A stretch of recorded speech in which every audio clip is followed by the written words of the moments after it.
You know what's my favorite line?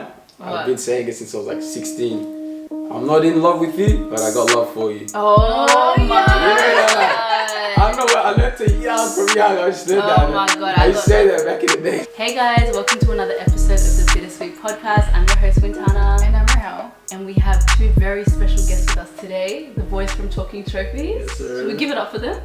Do a little clap. Oh shit, okay. Thank you. Alright, boys, tell the audience who are you, what you're about. That's Yeah. Introduce yourself first. Alright, so I'm Damien. I'm one of the co-hosts of Talking Trophies. I run it with my cousin and two other people that we run it with, Weibo and Sean. Big shout out to Cairo. So yeah, how are you, cuz? Hey, I'm Rev. I'm one of the hosts of Talking Trophies as well. Yeah, man, we're just seeing what we can do with our girls from Bittersweet podcast. You know, we had you on our show and now we're jumping on yours. Yes, you guys did, and we were dragged. We actually should put the video up, but we were dragged on their podcast for, what was it? It was a dating podcast. Yeah. And these boys had us talking about our worst situations. Yeah. And yeah, your audience, people seem like butthurt about what we had to say. I don't think they were butthurt, man. I just felt like they just had to say what they had to say. I felt like they weren't our audience completely either. They were just people that hopped on the Yeah. algorithms. You know, the algorithm chucked them on. They saw Wintana Yeah. going off a little bit and they're like, Yeah. damn, man. Let's say what we think. Clearly you said something to make them mad, so Yeah, what'd you I say? said something to make them mad. Yeah, you put it up. I talked about my personal experience, as I should. Like, I was Yeah. asked about, you know, I my feel dating like it was experience. editing. It was editing. Like you guys did. So you're putting it on me now. I'm definitely putting it completely on you because it was just like so taken out of context. That's what they do on reality TV. You know Yeah. what they do? Like, The get producers, like, people yeah. burned. Have you seen Love Island? The way they like snip parts and then they just completely make up a whole story? Does That's you what watch you Love did to Island? me. No, I haven't watched Love Island, but yo, you said what you said. I clipped it out. I put it up. Yeah. We did a TMZ edit and that was it. Yeah. We're good. Hey, really. But hey, you did get good feedback. You got people jumping on board to Bittersweet after that as well. Yeah, we You did. know? We What- did. We jumped did. on, man. Yeah, like You know what I mean? And then you just had your little backup support, jump into We the had comment section. My family came through for me, you know, my little entourage. Everybody Big was coming ups. for your people, so you know. Anyways, this was an overdue collab. Yeah, very. I feel like, you know, we've been wanting to get you guys on the podcast for a while. And we thought that would be really good to get you on to answer one of our listeners' dilemmas. Because, you know, insight and all that, we want to hear what you guys have to say. But before we do that, we have some icebreakers, you know. Sweet. Because this topic, I think we should mention, is that it's going to be like obviously on relationships and marriage and religion and culture and all that. We just wanted to see where you guys were at and like, you know, ask you some questions So we wanted to ask you what some of your deal breakers are in in relationships. relationships. You want to go first? Uh, You got a bit more experience than me. I think a deal breaker for me. Ooh, that's tough, man. I think I don't know. I think like a genuine like thing for me is like if someone doesn't have much respect for like their family, their friends, or anything like that, it's kind of a deal breaker for me. Because like I have a thing like if someone can love their family, they can love anyone. So that's like one big deal breaker for me. I don't even know, man. That's really interesting. So you think that if they can't, if somebody doesn't have love for their family, then specifically you think like their mum, like especially like their mum. But what happens if they come from a family where like it wasn't like that love wasn't cultivated in the family? As long as like for me, I think they still have a love for them. Like it's not like for me, if someone goes around going like, oh, I hate my mum, I hate my dad, I hate my family stuff, and like, you know, I feel like everyone has a bad experience with their parents, mum or dad. But, you know, at the end of the day, if your character shows if you love someone. Like, I can have someone hate on me, and I still love them regardless. So, like, I think it's just a deal breaker, my personal deal breaker. Yeah. Like, if they're very, like, if they can't move on from something, and they hold a lot of, like, resentment against people that have done them wrong, and they can't, like, maturely move on from it and go, you know what, that happened, I love them for it, but maybe I don't want to associate with them.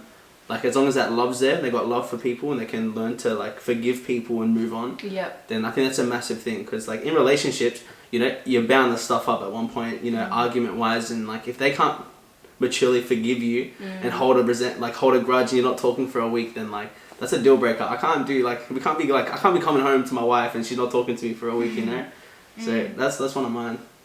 I get that's very deep as well. I was gonna say this guy set the standard too high. I should learn first.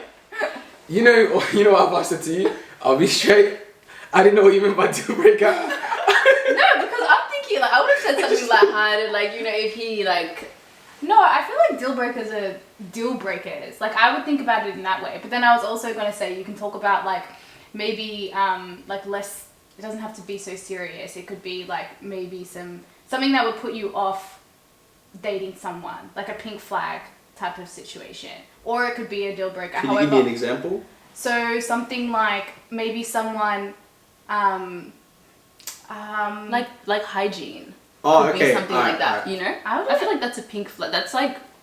No, but at the same time, like that was very valid at this, So it's like that is a deal breaker in a relationship. Well, Whereas other things can be like, if it's less serious, don't deep it. Just can't say it less serious. I was just gonna say honesty, to be honest. Yeah. Like if you're not honest from the start, like I feel like, I don't want someone to like just set like crazy standards, and then you meet them, whatever, and then once you meet them they set crazy standards, and then once you're in the relationship with them it's just like, damn, you're not the person I thought you were. And it's too late to like, you know what I mean, like some people a lot of people get in circumstances where it's like it's too late for them to just jump out of the relationship. They're like, oh, I'm already in too deep. So I feel like honesty is important. So if someone's not honest with me from the start and set like crazy standards of who they are, it's a no go, because I'm going to be honest from the start. So, and I've always been like that. I always tell people the straight truth, and if they want to stay they can stay. If they don't, that's from them.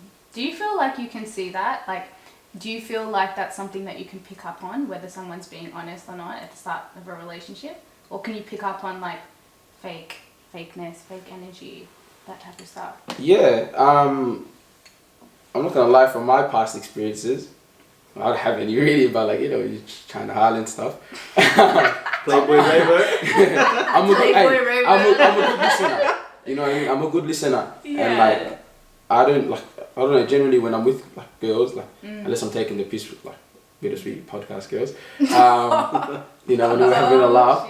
But I genuinely like, I listen like a lot more than I talk. So when I'm like talking to a girl seriously, I listen and I pick up stuff a lot. And like, I think that's where I like I let them talk enough to like understand who they are, because that's what I do. I lure them in. I'm just like, I let them say what they want, keep saying, and then you start to see the person they are, Yeah. Do you get what I mean? On the contrary, I think sometimes I trust people too much. Like, I think I put too much on, like, oh, you know what? I think they're being genuine, and then it turns out they switch up. So, like, I think I'm very different sometimes. I'm very suspect of people. I feel like I'm someone who's like, I'll trust you enough for me to be like, I don't mind giving this person this much trust, whether they screw me up, like screw me over or not. But when I really open up, it's like if I feel like I have to see something for a very long time, like a good character trait, or like I've been talking to you for a while. But at the beginning, I feel like I'm very sus. I'm like not. I try not to like give people too much, because I just I don't know. Have you been caught off guard? Have I been caught off guard? Yeah, like people? You thought like you were sus on them, but like you thought they were being genuine, but it turned out like... No, because I feel like I'm that like... Oh, you're on top of it. Yeah, I'm very like... And I feel like I can kind of like read... Like you can read the situation. But I've had like a past relationship where I'm like, alright, cool, I've learned from all that. But now I'm like very skeptical of people. Yeah, I think it's hard because like when you're in a situation that if you're really catching feelings for someone like heavy... I feel like it can be very easy to just like be blindsided because it's like you're in that like, you purposefully ignore things that you would generally like pick up on because you just really want it to work. Yeah. So but if you're with someone and you're like, all right, maybe the feelings aren't 100% and you're just kind of like sussing it, then of course it's like a lot easier to be like, let me step back. Of course, but once you get into it and you've fallen in love, then it's like a different, but then that's why I'm saying you should be able to like be wary of how people are, like read those characters and not jump into things straight away, and then eventually you're just kind of like, oh shit, I'm in this toxic situation. But like I think it's important to know who your partner is. I think that's the thing with me. It's honestly that's why as I said, I haven't been in a relationship because I'm real. Like from the start, I'll tell them the truth. I'll be like, yo, these are my standards. This is I set the standards from the start, and I'm like, this is what I want. Like I don't because I can do the easy, and I see a lot of people do it. It's just like I can say the sweet stuff. I'm a good sweet talker. I'll tell you that when I want to be. But like exposing yourself. Yeah, but like the thing is, no. But I'm serious. Like I'm honest. That's the thing. Like I'm a romantic guy, low key. Oh, okay. But I'm very honest. That's the thing. You know what I mean? So like I don't like wasting time. Like I know I'm gonna waste someone's time, get them to fall in love with me, and then it's gonna be 3 months of them like in love with me. You know what I mean? Yeah. Getting over me and stuff like that. So I just tell them from the start. But like if you were to like, let's say you were to like be romantic and like sway a girl to be with you, not be with you, but like let's say you were talking to her and you were being your sweet romantic self, do you feel like you would be honest with her and say like I'm not looking for anything, or are you gonna be the type of person to like still be charming and do all that stuff but then tell them you want to be with them when really you don't want to? No, never. You've never. So then when you say you're wasting your time and this and that, don't you feel like there are some people who just kind of like are down for being in that situation where it's like, do you get what I'm trying to say? And if they're ever in that situation, I will give them the 5-star treatment. Do you know what I mean? Yeah. Like I won't be in a relationship with them, but I'll take care of them. I'll listen to them, talk to them, get them to read books, do all the stuff like general like people would do. But I'll just tell them like I'm not committed right now, But like just because I'm not committed doesn't mean that's how people fall in love.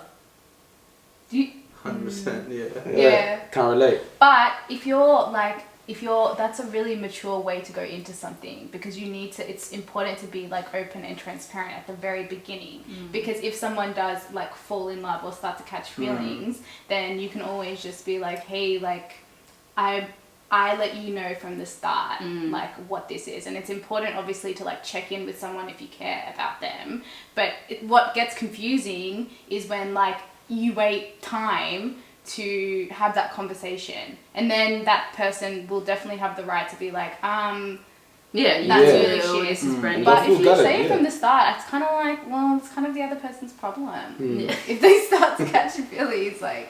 You know what's my favorite line? What? I've been saying it since I was like 16.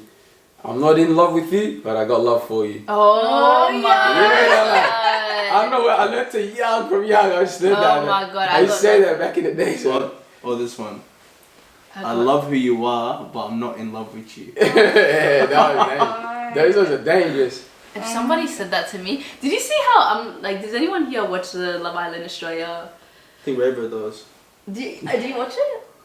Don't be ashamed to say it if you watch say it. I'll watch it. It's alright. Hey. Alright, I'll watch it. Let's go. Alright, We cool. can go ahead. I watched 3 episodes. I can't watch past that because I'm sorry, but like Australians can just cringe sometimes. It's too much. Maybe because no, actually they just cringe. But you might say you relate. No, relate because like the accent and stuff. I was gonna say it in that sense, but you know how the general public in Australia, and we know like our groups that we hang out with, the mainstream Australia is very cringe on TV. It's very cringe to watch. Anyway, the way she friend zoned him. Why are you laughing? Yeah, that's alright. Keep going. Keep going. Okay, so the way that she friend zones the guy on the black guy? The black guy. She takes him to the side and she's like, Taku, like we are, like I love you, like you're so great, and like I love you as a friend. And like I feel like you and I like we could really, but she didn't say it, but he said it without saying it, and this guy just starts laughing. He's like, no way, I got friend zoned like literally first day in. Fuck. Okay, so the dilemma is, I'm Eritrean myself, but if I dated an Eritrean that's Muslim, the family wouldn't be happy at all, as we're different religion. Would love if you did an episode delving into this further, maybe like how ethnic groups and religions play out, or even the differences between how we're expected to date coming from traditional backgrounds versus Caucasian people, versus the way white people would date. I've noticed this with a lot of my white friends. They tend to introduce each other to their families very early, or even if they're in relationships, it isn't serious. Whereas with Africans, I think we only move to that step if we really see a solid future with that person. So, firstly, I actually want to ask you guys, do you plan on getting married, or do you want to get married? Yeah. Yeah, 100%, yeah. 100%. Okay, cool. So the question for you guys is, how much does your culture like influence the way you date? I'd say a lot. Yeah. For me, shout out to Eritrea. But yeah, Shout out. yeah, for sure. I think for me it's different because like I didn't like for me I feel like I don't have much cultural expectation when it comes to like dating or nothing like that. So like as in the race and things like that. Yeah, like it doesn't really matter. Like I feel like, you know, obviously, you know, our family will have their say on it for me, but I think with my relationship with our family, especially on my dad's side, it's very I'm very like firm in who I am as a person, everything. So like I feel like it's, you know, they might have their input like, oh, maybe you should date this person, but at the end of the day, like who you fall in love with, who you end up with, they can't. No one can really control my life. So like, yeah, I think that's my point of view. What about you? Yeah, no, culture definitely has a major influence on me. But like, not to say like, for example, I'm Eritrean and like she's Eritrean, for example. Like I'm not only open to like marrying Eritrean. You know what I mean? I would like, if I could, I'd marry Eritrean. It would be nice, you know, and it would be very convenient. Yeah. Because one thing people don't realize, and a lot of us first generations, when you marry the family too. You don't just marry the girl, and it's life would be so much easier when you get along with your in-laws. Do you know what I mean? Yeah. I don't want to be going to like, for example, let's just say it'd be very easy for me to marry an Eritrean girl. I can go to the family's house, we relate, a lot of our cultures are similar. So that's a major influence, for example, that maybe make me want to lean towards an Eritrean girl, so to say. But personally, it depends on the experience. You know what I mean? There's Eritreans that grew up in Eritrean communities, amongst Eritrean communities, or whatever country you're from, you grew up in that community. Yeah, you'd lean towards marrying that. But some people grew up in areas where like they don't know their people. Yeah. You know what I mean? They're not around their people. So to say for them to marry someone from the community and have nothing to like relatable with them, I don't see it as convenient. It's whatever makes the person happy. It's all subjective in the end of the day. Just to that point as well, like how you were saying, it's like you're marrying the family. It makes it harder, and I said this in the last podcast, where it's like it makes it harder to date someone that is like, for example, I'm Ethiopian, to date someone that's Ethiopian and not part of the Tigray community, because then it's like, okay, now we're coming into like ethnic, like tribal issues and stuff like that. Like I'm gonna go to their family who have a different story, and then it's just kind of like, it's just this whole thing where it's like there's more tension within our community than if I were to date someone outside of my community. Do you get me? Do you feel like religion plays a part? Because like, just to add to that, this girl, this girl says if her family were to be with a Muslim person, then that they wouldn't be happy. Obviously, I'm assuming that she would be Christian or Orthodox. Yeah. So for people who don't even get that, I'll let you guys talk. But just to give context, it's kind of like, especially in our cultures, it's like religion is a big thing as well. So I feel like a lot of families are even more comfortable with you dating outside of your culture, like ethnic culture, and dating someone that's the same religion than to come in and like date someone of like opposite. Yeah. So do you guys want to? Do you want to go? Talk about that? I think it plays a big part on that person's, like, kind of like with your family, your relationship with your family changes a whole lot more. Like, for example, on my mum's side, it's very calm. Like, I couldn't, any religion, any nationality. Really? Yeah, because, like, you know, it's Irish, like, a white side. So it's like, my mum's very open. Like, if you fall in love with whoever you fall in love with, you know, I love that person too. And they're open to our family too. But for my dad's side, I feel like my dad and anyone in my family would get along with them a lot more if they were Muslim than if they were any other religion. But in saying that, I feel like my family, they're such a loving family. They'll love them regardless, but I feel like the connection will be a lot more deeper, and their love for them will be a lot more deeper if it's the same faith. Because at the same time, it's the same family, you know? Yeah, definitely. I'd say for me as a Muslim, it'd have a major influence. And at the end of the day, I do want to preserve Islam in my lineage, and I want it to be something that, to the end of time, you know, my family remain Muslim. Yeah. You know, but at the end of the day, I'm going to stay firm to that belief. So that's going to have a major influence on me. You know, because I'm a Muslim and I'm proud to, you know. And I hope that's something, you know, I can pass on to my children and the teachings from it, you know. So having a partner from that faith, you know, that practices it and has the same spiritual goals as you makes life so much easier. But to say that, you know, for example, if you fall in love outside of your marriage, that's up to you. You know, personally, I believe, you know, like, love is something that can come and go. End of the day, fate is something that's firm to you. You know, there's people that fall in love. They say, I'm in love. I'm obsessed with this person, and then 3-4 years later, they're like, this is not the person I fell in love with, and they leave him. But then they left their faith. They how do I say, sabotage their faith for that person. You know, and for me, it's always God first. You know, family, and then love. You know, so Yeah. I'm firm with religion, but at the end of the day, it's all up to the person. If they feel like they're in love with someone and they want to do that, they can go for it. But, you know, personally, as me, speaking like personally, I don't want to sabotage my faith, something that built up my whole life, and, you know, that I reflected on and have used its values to influence my life for someone that I could maybe break up with in 3 years, or, you know, have something fall apart. Yeah, that's really I was just thinking, just because it seems like there's it's obviously really individual and it's like dependent on each person, but it also seems like there's just dating in general is really challenging, especially in our generation, just like generally. But it feels like there's just like so many added kind of like that they're not hurdles, like just boxes that like kind of need to be ticked. So do you feel like that just like adds, just maybe talking about more your casual dating experiences in the past, like do you feel like it's added like extra, it just makes things harder, or like it adds like extra pressure to be able to find the right person in like all of that? And do you feel like it would be different if you could just come from it from like a white person's perspective, for example, which is just like basically like the sky's the limit for them? I don't know personally. Let me just say one thing before like you jump into it around. But you said, like, you know how you always say like the white person or like the Caucasian, we'll call it the Western style of dating. We can set it as that. Look at the statistics of the divorce rates in the Western style of dating. Do you know what I mean? There is issues, there are flaws in like, for example, traditional African households and stuff, because they're more traditional, or you could say, you know, backwards or whatever. But like, it's not even that. It's the thing is, the Western relationships, you know what, I'd say they are established on love. I'll tell you that. They are established on love. But love comes and goes, and you can see it through the statistics because of the divorce rates.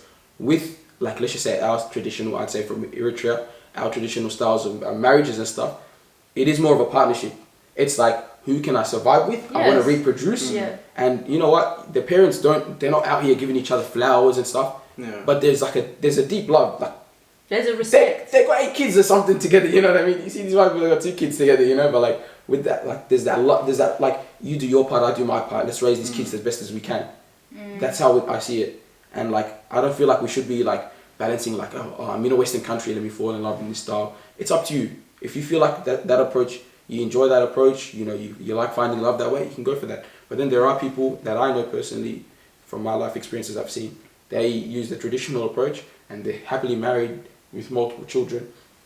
It's just up to the person, to be honest. I just think for us, we have that opportunity here to fall in love, where our parents back home, especially, it's kind of like you said, it's very much like convenience. It's like survival. It's kind of like, this is what we need to do, and this is the tradition we're carrying. But there's a lot of broken homes in African communities. Yeah. Like, there's a lot of people you're having children, but it's like the power dynamic is off. You know what I mean? Like, the way that there's a lot of like mothers that are struggling in the homes as well. So it's kind of like, not to say that we need to follow what the Western people are doing, but I feel like we need to address the fact that in African communities, in our own homes as well, like culturally, I can see, even just from the people around me and the people I know in my community, I can see the household and like what it's like in the household as well, you know? So I think it's like, that's a big factor as well. We need to make sure that we're not like ignoring that. Yeah, but the thing is, it's just like, you can see it now with modern couples nowadays. They're like, I see it on my Instagram too, like, you see couples like, you know, recently married and stuff, maybe 2-3 years in, it's like they're trying to always do activities, they always want to record it. It's like, that's what the Western idea said. Like, you don't need to do that stuff to like, I'm in a happy marriage, you know what I mean? You don't need to show it. You can do it yourself. It's all personal. And you're right about the broken homes. There are that. But there's broken homes here too, and there's broken homes back home. It's always going to be like that. No relationship's ever perfect. Don't forget, it's two people, different perspectives, different life experiences coming together. It's hard. And I think the issue is, I think like people always try to separate like Western and tradition, but they never try to like put it together. Because I feel like if you have like a traditional or religious approach to Western dating, I feel like it would be a lot more easier, and you wouldn't be giving too much of yourself out, and you wouldn't be getting like hurt too much as well. Because I feel like there's like, for me, I feel like I do Western dating, but I feel like I have a traditional foundation to it. So I feel like, you know, like my morals are there, everything's there. Like I wanna love the person, I wanna see them in their faith, I wanna see them in their like in their element too. But I don't wanna like, how do I say it?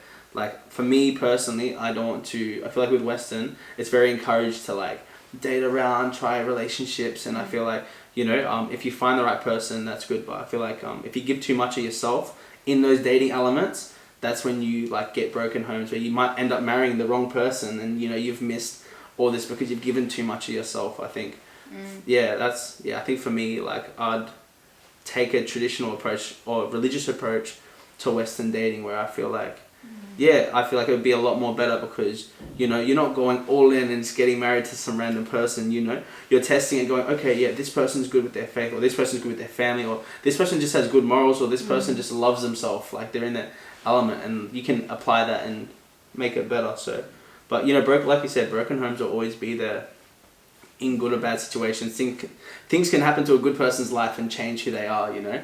Like someone could pass away and they could just change that person, that their parent, and they can just switch up and become a really down person, you know. So yeah. Yeah, I understand. I mean, like, I feel like you guys have made a lot of points there. I just think that it's hard when you're, because if you think about, okay, so I feel like we don't necessarily need to put like this line between like traditional or like ethnic dating or whatever, and then like Western dating in our context, because we're like first or second generation, so like clearly it's kind of like a morph of both. And I think like with our parents, well, not my parents, but like because my parents are white, but with like, well, actually yes, even my parents, like our parents' generation had to date more, like had to marry definitely even out of tradition and like out of necessity, which is like what you were saying before. So us, we don't necessarily have to do that.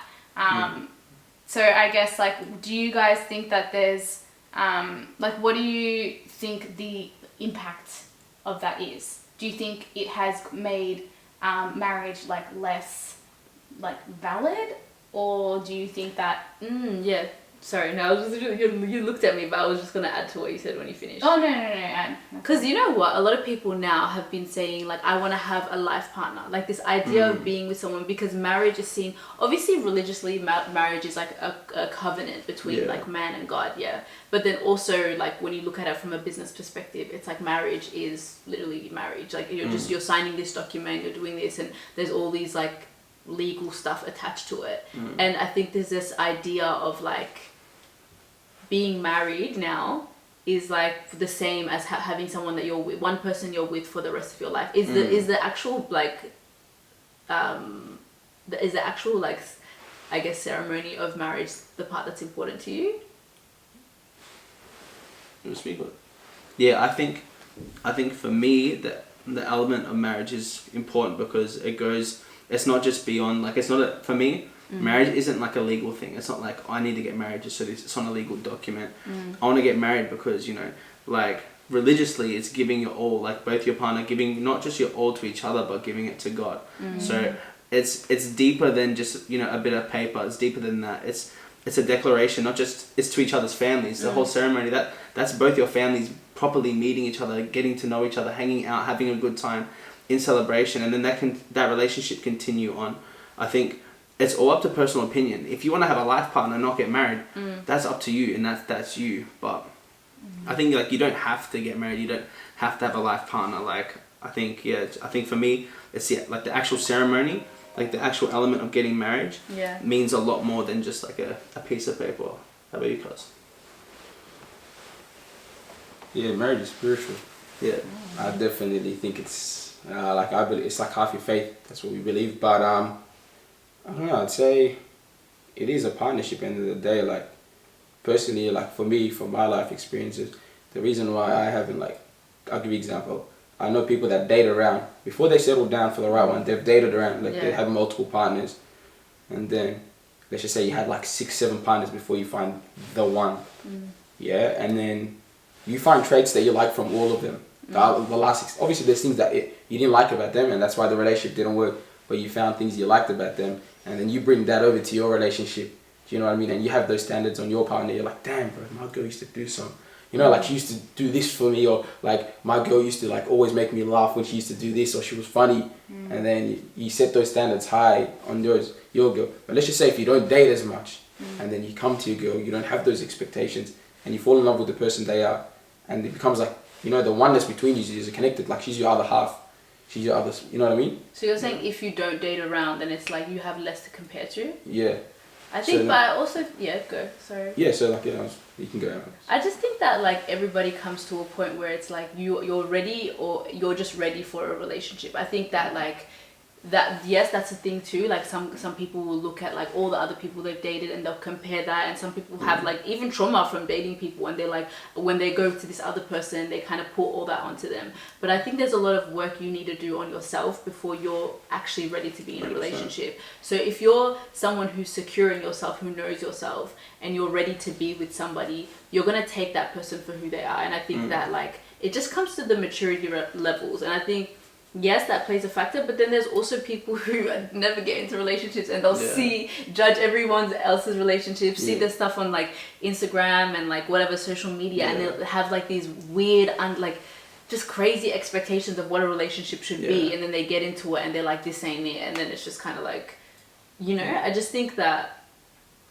you need to know what you're actually looking for, and that's a little bit of the problem with this generation. We don't know what we want because there's so many options, like so many, that it's so hard to like.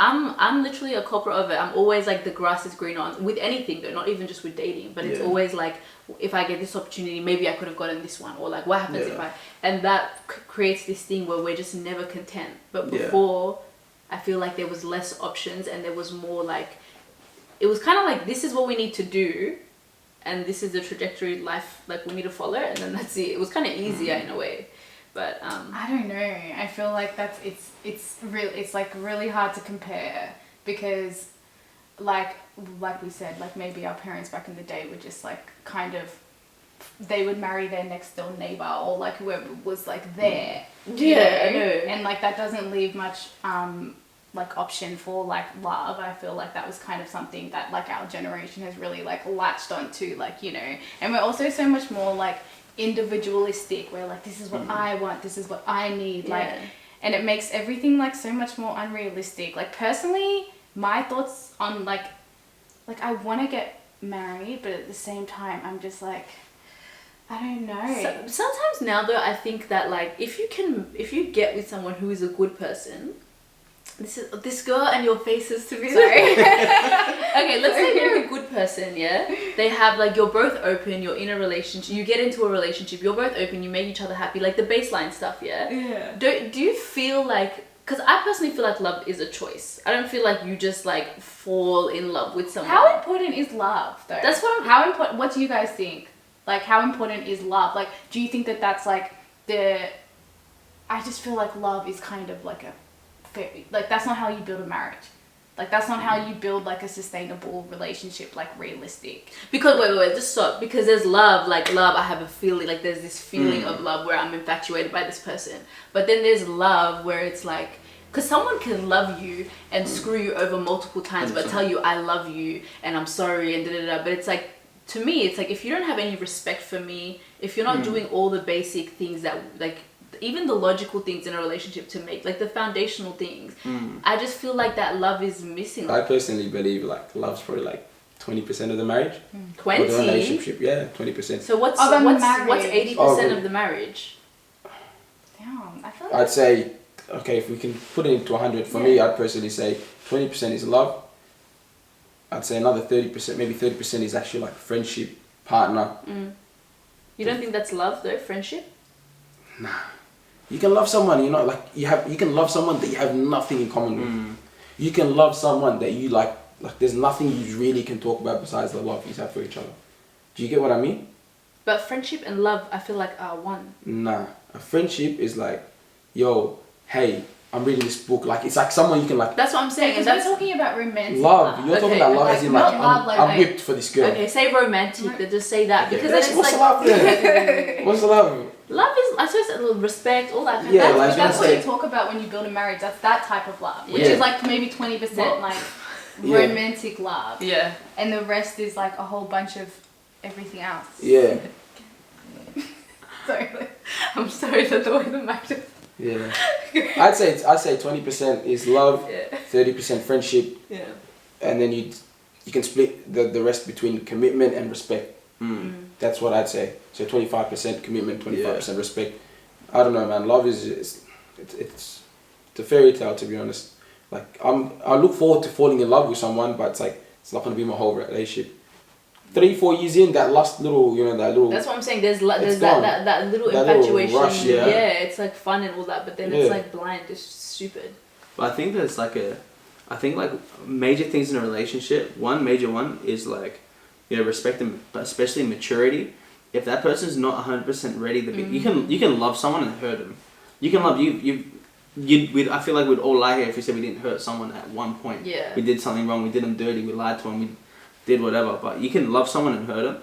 But I feel like there's a difference when you're maturely in a relationship and you love someone, because then your dedication's a whole lot different. You're gonna be straight up with them. You're gonna be honest. Your foundation's gonna come correct. Yeah. And I feel like yes, people put love on a pedestal. Like, oh my God, we're gonna like look at each other and just be gazed, and like everything's just gonna be magical. But the realistic thing, like, name one relationship you have right now with anyone that's like magical like that. Like, I think we paint fairy tales to be like movies sometimes, and we try to apply in our own life what we see on Instagram, influencers, what we see online. Like, we don't know what happens behind the scenes. So yeah, I think I think I agree with kind of what you were saying. I was saying like, like love is an aspect of it, but it's not the whole thing. Like, you can be in love with someone, but you have to play your part, which is out of the love too, because you gotta be especially in a marriage, you gotta be a father, you gotta be an uncle, there's all these different roles that you play also in that. So like, it's not always about that just between you and your partner. There's so much other things you have to do in yourself, and I think if you love yourself, you're gonna love everyone around you naturally. Like, it will all fall into place. I'll just quickly add one more thing with the person that sent in the dilemma. So like, you talk to her like, okay, the guy she's in love with is a Muslim guy. It's like, okay, you love the guy, but are you willing to compromise, maybe jeopardizing the relationship you have with your family, unless you do find the light in Islam. But like, you know what I mean? Like, are you willing to like compromise that, like, that relationship you might have with your mother or father for that love? And you're gambling, to be honest, because maybe in 3 or 4 years it might not be the same. Yeah, and I've heard so many stories of people who do convert, and this can go for either, like, for whatever religion or whatever faith you're in, and it doesn't end up working. So I think the important thing is to always ask yourself who you're doing it for. It's crazy because this is like another thing where I'm like, your family and stuff influence the way you like move in relationships. But my dad actually once said to me, like, he knew someone, a woman who converted to Islam, and she was her whole family basically cut her off, and he was talking to me about it, and the one thing he said was like, he's like, no matter what faith you're in, like, even if you fall in love, he's like, don't ever convert on any side, basically. Because it's like, and then again for him, he's like, the most important thing in life is family, and if you're gonna lose that, then like, that's not something that you shouldn't jeopardize losing your family, which was interesting to hear, because I'm just kind of like, what if you genuinely do believe in that faith? Is that something, like, do you feel like you would, like, for instance, let's just talk, if you do genuinely believe in another faith and you do know that if you convert, that's going to sacrifice your relationship with your family, is that something you're willing to sacrifice? In the end of the day, as I said before, I said God is first, family second, you know what I mean? Personally, I'm content with my religion of Islam, but let's just say, like, if there was hypothetically another religion, you know, that was right and I believed was the light. Yeah, but personally, I genuinely believe like my faith is the light, like wholeheartedly. So that's why I'm in it, you know, and I'm firm in it, and I won't leave my religion for another partner. And even if I had to be honest, to jeopardize like my relationship with family for religion, I don't know. I said God first before family, so maybe, you know, that's something you might go ahead with. And to touch on that, like, I'm not trying to make it like anything like that, but like, if you believe in a faith, you're clearly like looking for like eternity or whatever's after your life here. So if you're truly into the faith, it's beyond your life here. It's beyond what you believe in. Like if let's say if I'm sitting here and I know that this faith is going to get me to where I believe that I want to get to when I pass away, then, you know, I'm going to pick that over anything, because that's my faith, and my faith will come first over like any relationship or family, you know. Even if I lose family, it's like, it is what it is, but I'm putting, you know, my God first. So, yeah. Yeah, I don't know. I just like, it clearly like depends on your own relationship to your like religion and how you feel about that, like above everything. Because just say, you know, if we were having this conversation with people who could like, maybe they're Muslim but maybe they don't have that same like attachment or like real deep connection. Maybe they share that religion because their family does, and then they're put in a situation where they have to lose their family or their partner based off something that they're not even like, you know, they don't sure really that they like fully believe, or like they might believe it, but you know, like for example, it's like culture more my than religion. parents are Christian, like, you know, we went to church. No, I'm sorry, it's the way you said it, that's what I'm laughing. No, that's just because like I have no like my religion is very like I have not put time to even think about that, to be honest. Like I just went to church with my parents and like, you know, so there would be like people that have that experience. So I think it really obviously depends on like your own connection and like your own spirituality. But I think the most important thing is like if you were ever considering like losing family over something like a relationship, it's what we were saying, like you just have to be sure, like you have to be, and you have to put in work on yourself.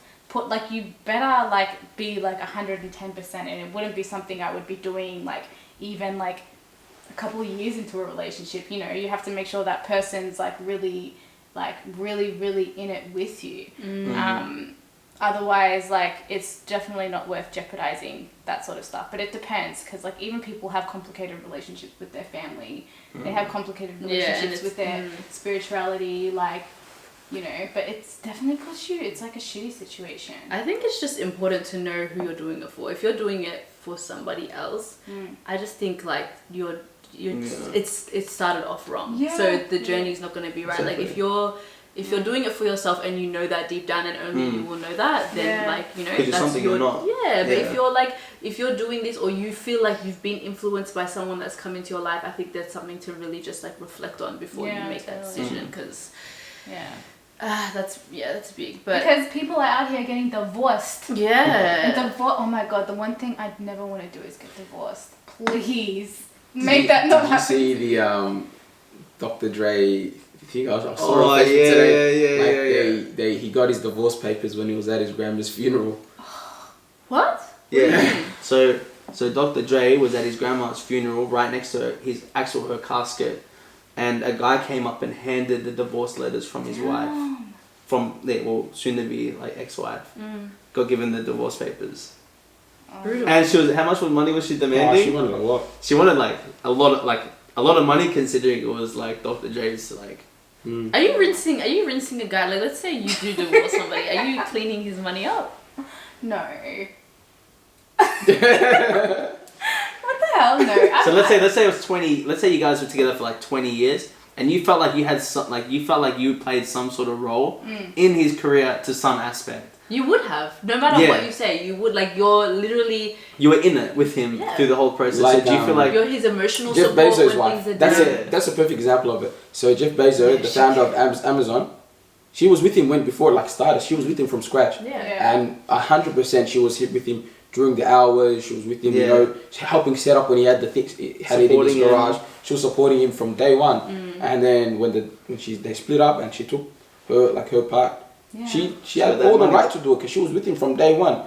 And then it's like there's like memes, like if you go into like trading memes, I've seen it on some pages. It's like she's like she bought here and sold here. You know what I mean? Like she made a profit from there. But she's not wrong. Like, she has every right to take every penny that because it's kind of like even the emotional labor that you go through, even being in a relationship, is so taxing. So if I'm gonna leave, I'm taking whatever. So if homeboy made 50 mil, how much do you reckon you're demanding? 25. Yeah. You just said no. Okay, I didn't know the context. I didn't understand. No, wait. Can we talk about the? Have you seen Tyler? I don't know if I've spoken about this before, but Tyler Perry and the way he's just like comes. Sometimes I'm like, damn, that shit feels like it was personal because some of his movies are just too intense. Yeah, but acrimony. Sometimes I'm like, I don't know. But acrimony, yeah. Have you guys watched it before? No.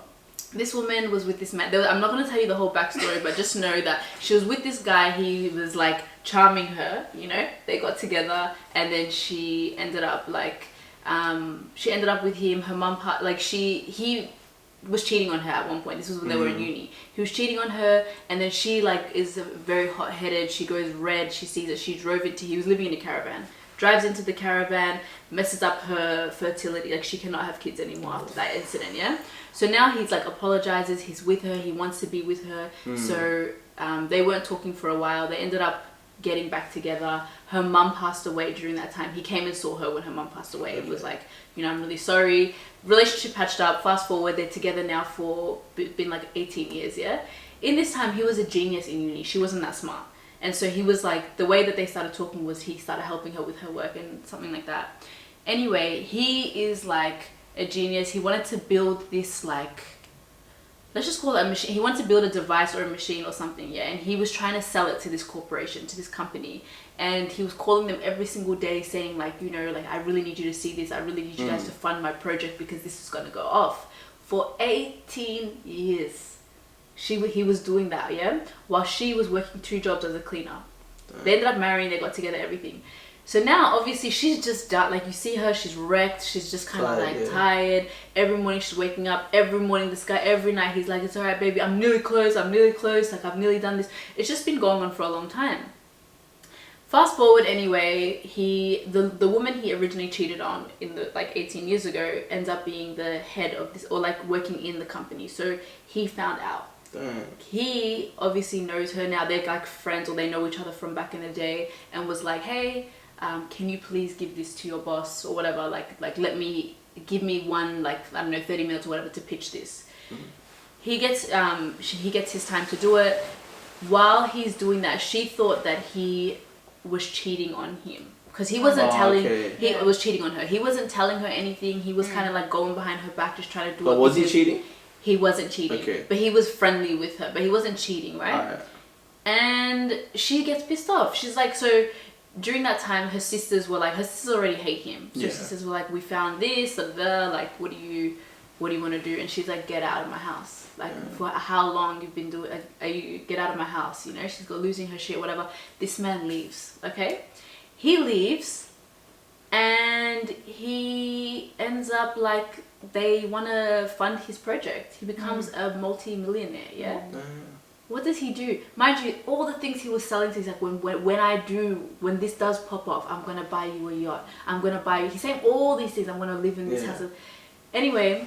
Don't tell me he marries the other woman. He gives his ex-wife $10 million, and he does everything he said he was going to do for her to this new girl. And she's losing her shit. Yeah. Oh wait, so he gave her. He gave her 10 mil. Okay. I just want to say. I get it. But I didn't realize he gave her money. Thanks for recapping the movie, firstly. That was a straight 5 minutes. Yeah. And to be honest, I feel like I've watched the whole thing. I watched the whole movie right now. You said it was I actually watched the whole movie. Well, was there anything in that story that I could have cut out and you guys would have understood? Yeah. Quite a bit. So now, like, I know half the story. You could have said. Basically, no, but you need to know what she was feeling. You need to know the emotional. That's the movie. The trauma. But that's what I'm saying, because now your answer's going to be different. Like, you know what I reckon you should do?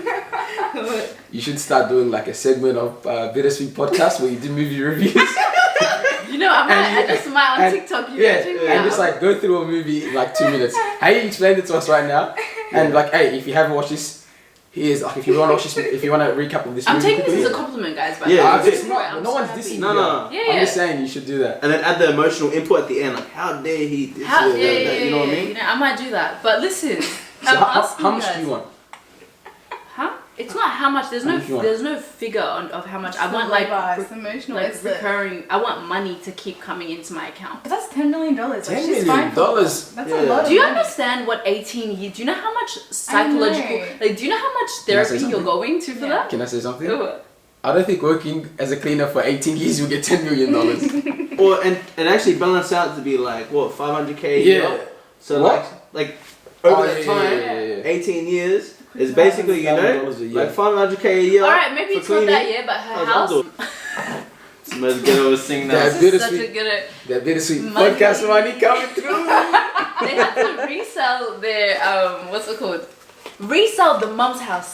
So he bought the mum's house back, but he made her sell his mum's house. She lost her relationship with her sisters over the years. Yeah. She's not really friends with people in her life like that because of this man. You know, she's basically.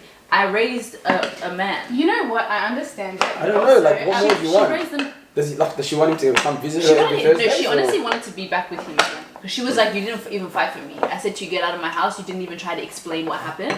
And you did that, which is like a different situation. You can't make somebody stay with you, you know? It's hard to fight for someone, man, to be honest. Some people do, some people don't. Do you want your man to fight for you? Because like, you're gonna... No, say it, don't worry. He's on that camera, but would you want your man to fight for you? Fight for me till the death. Are you joking? The way I see it, right, is like, the thing is, what are you fighting for me for? But it's like, I do want my man to, because it's like I want you to show me that you do appreciate me and you understand the value of being with me. Do you know what I mean? Especially if we've been together for so long and all of a sudden something happens and it's just done like that. That just is a reflection of how you saw me the whole time in the relationship. Yeah. You know? Or you're not being honest. You weren't telling me from the beginning that you don't want to be with me anymore. But it's like, I don't want to say fight for me and like do all this and do all that, because at the end of the day, if someone doesn't want me, I don't want to be somewhere I'm not wanted. Yeah. But it's also like, I've been in this relationship with you for years, and if you're just gonna be like, cool, next one, just like that, then that's gonna piss me off, because it's like, why were we doing this? Do you know what I mean? Yeah. It's kind of like, yeah. But anyway, I just feel like with that girl, I really felt her trauma.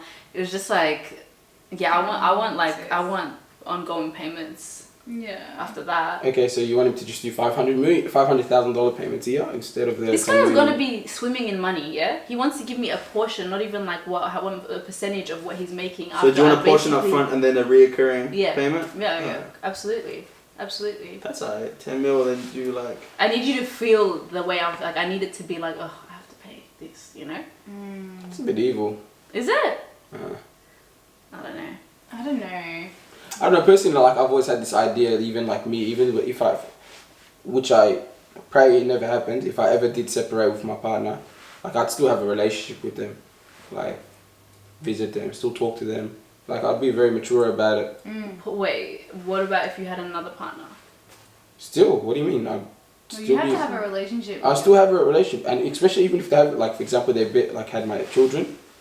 If they have your children 100%, but why are you maintaining a relationship? Not why. Not a relationship like that. Like, yo, talk to them, see how they are, hoping for them, hoping the best for them. But people say, I wish the best for you, and then like they just want like their ex to like fail in life, and they find like their misery. That in itself is just kind of like you. That's evil, and that's also like people don't understand that the mental strain that's having on them too. Because if you're sitting there hating on someone, it takes a lot of energy to sit there and hate. But for me, for example, if I'm with someone and he had an ex-girlfriend and that was his ex and they ended things and they were happy and on a good note, I don't understand why you need to maintain a relationship with her, like seeing her and doing those things when it's like you're not with her anymore. So I think it's different if you have children, if you have children, that's also a reflection of your character as well, to be like. And even if it's like my ex, for example, even if we didn't have children, I'm not maintaining a relationship with them. But like, for example, seeing them, if I see him speak with them, even go for like, be like, hey, you want to go grab a coffee or something, or just catch up, just to ensure like, I hope the best for them. Yeah, for sure. If you have children with them, it's definitely something I'd maintain. But if I do see them in public and stuff, I'd definitely, have a chat with them. 10, 30 minutes, maybe even grab a coffee. I don't know. It depends. No, coffee, bro. No, like I'll chill. Hey, let's go. How you been? Blah blah blah. Talk to them for a while. Because I've always been that person. Like I'm like that guy that still has friends from like kindergarten. I have friends from primary school. I have friends from high school that I'm still in contact with. Yeah. Like I've always been that person. Like a lot of people be like, "Fine, you still talking to that person?" I'm like, yeah, but that's my homie. Like I've always been like that, regardless if it was a guy or a girl. I'd stand there and talk for 5 minutes and go, hey, how you doing? Hope everything's doing well. Yeah, I've been great, whatever. Family, this is that. How's your family? Because, when you're married, their family. I'd ask about their family. But I wouldn't do nothing more than that. Because especially if I'm married, I feel like it's disrespectful to your wife to do that. That's me. Yeah, I agree. Yeah, I'm like you too. I feel like it's just not fair. And I feel like I would not be happy with like my man doing that. Just be like... Rahel would not get... Rahel's not to say, man. He can do whatever, say it. I don't know. It's honestly, I would hope that I have a loving and trusting relationship with my now husband, and I would hope it's the same the other way around. Like it depends on how it ends. But it doesn't if also it's depend on... then why would if my husband was talking to his ex-wife, I would hope that we're mature and established enough and trusting enough for it not to be a problem. I'm not going to be like, oh, is he going to cheat on me with her? It's not about him cheating on you, but sometimes it's like you might trust him, but his intention's all good and then the other person's intention isn't. They might be like, look, I still am attracted to this person. Do you feel the type of way for them to, let's say she's not even remarried. Let's say she's just there trying to shoot a shot back at your now husband, her ex-husband. Do you feel the type of way about that? No, because I would trust. I'm only going to get married to someone. You can't control everything. You can't. Obviously, you can't. Yeah. But I would just hope that I can trust my husband not to get back with his ex-wife behind my back. Fair enough. I don't think even if she's throwing herself at him. I don't know. I see your point of view. But it's even I don't want you around that. At some point, it's kind of okay, I understand. I trust you, and my anger wouldn't even be directed at my man. But it's directed at the fact that this woman is now so comfortable coming to you and doing all this. If when they're it's doing shit like getting coffee and doing extra shit, then you don't need to be doing all of that extra shit. Yeah, but you can see someone walk past and be like, hi, I would expect you to have respect in general. But also, it's you don't really be getting coffee with this person. I don't know. If it was why'd you point at me for? I just went like this and you were there. Yeah. I mean, you are the one saying it, so I don't know. I think this coffee's not that deep. I think that's why for me. Regular coffee dates would one be off. Issue. I'm out here having coffee and brunch with my man, and then he's out here having coffee. Nah, you see, I don't. You know what? I realized. This is the difference. This guy's emotionally detached. Nah, he's not. I feel like once he... It wouldn't affect him that much. To him it's nothing, but to the other person it may be. Yeah, maybe. No, I feel like when you're in a relationship and you know your partner, you're gonna be aware of what's gonna hurt them. Otherwise, you can't just be that because you know your intentions. That's why you're saying it. Because you know your intentions. But sometimes it's not about your intentions. Sometimes it's about how am I gonna affect especially when you're in a relationship, you're thinking about two people. It's my intention might be pure. I don't know how my wife is gonna receive that. Is she gonna be okay with me? Just you know what I mean? And it's you gotta be considerate of your partner's feelings as well. So you're right about that. Anyway, let's go back to the dilemma, just to wrap it all up. So I feel like in a nutshell, from what we were saying, for people who are Western and don't really understand culture and tradition and stuff like that, I think that there's so many layers to relationships and dating. And at the end of the day, it's yes, we are more open than we were, and yes, we have more opportunity here, and I guess relations, dating is different to the way it was when it was our parents' time. But I think it's still a huge factor because a lot of us grow up in the home and we are influenced by our parents and influenced by just our own traditions. I don't even think it's just them, but sometimes it's for me as well. If I'm talking about again my culture and being someone from Tigray, it's hard for me to go and openly date someone from another like region because I'm just like I'm tied to that one, and two, I do, if I'm going to marry someone that's Ethiopian, I do want to bring someone to my home that's going to be like with my family and comfortable with my family, and also like I think that just it's a whole other thing. But in the end of the day, families do follow people. You have to understand, like, families come around. Families come around, but then also there's certain things where it's kind of like, you know. Course. But like you gotta understand at the same time, your parents do love you, you know, and they're gonna put their ideas and opinions in front of you and say, look, this is what we want. Of course. Yeah. But at the end of the day, they do love you, and you know they do hope for the best for you, and that's the only reason why they do it for you. And I'll say something with Africans. Tribalism is what kills us, and it's what's holding us back from advancing and becoming, you know, a strong continent. And I feel like it's something that, you know, the Western countries they enjoy it because they can continue like taking the resources from Africa, because they're so divided. Not even from countries inside the country that people are divided. What tribe you from? But it doesn't really matter what tribe you're from. You don't see someone going like, for example, like a country like, let's just say Germany. It used to be like that back in the days, like someone from Hamburg and Munich going, oh, you're from Munich, you're the opt, you know, like I'm not marrying someone from. They didn't really care about that. They had this sense of nationalism, like they love their country. Yeah. So I feel like it is killing our people, but it's also like it's so hard to make that, like, if that was something that happened 40 years ago and we're holding on to it, I think that's one thing. But if it's happening now and like you're asking people to move on when it's like people are dying, it's kind of very hard to in general, it shouldn't be happening, period. And I feel like that is what's hurting out in like our country or even like the continent. But I feel like if that's happening now and you're hearing these things now and people have opposing views now, then it's very hard to come to a point where it's like we have to, do you know what I mean? We have to, there's so much healing that before we even do that, we actually have to stop, and then we have to kind of reflect, and then we have to build again. And I think that's where the issue is. But I think like relating back to that as well, I think like I feel like if you, let's say for example, if you know the person's of another faith, and if you really do think they're the one, at the end of the day, you also got to take in consideration that this person you're going to be dealing with every day of your life. And you know, at a certain time, you're not going to be seeing your family maybe as just as much, you know. So take in consideration that this person will be with you every day. So if you really think they're the one, despite religion, you know, like Rahel said, like their faith, like, you know, your family will come around to it. But if you're really in love, or you actually have genuine love for this person, and everything's going crazy, then like, what's there to stop you? You know, like at the end of the day, like that person's going to be having your kids, everything. So if the love's there, and you know you're going to raise a great household with that person, then like, you know, why not go for it? But it's completely up to, you know, your personal decision, your personal faith, your personal life, whatever you expect. But yeah, there's consequences in everything you do. So, you know, it's up to you. Yeah, do what makes you happy at the end of the day. Exactly. And what works with you. At the end of the day, when you go, you know, you pass away, you're gonna look back and you're gonna say, did I live for myself or did I live for others? You know, so do whatever you want, because everyone, you know, you only get one shot in this world.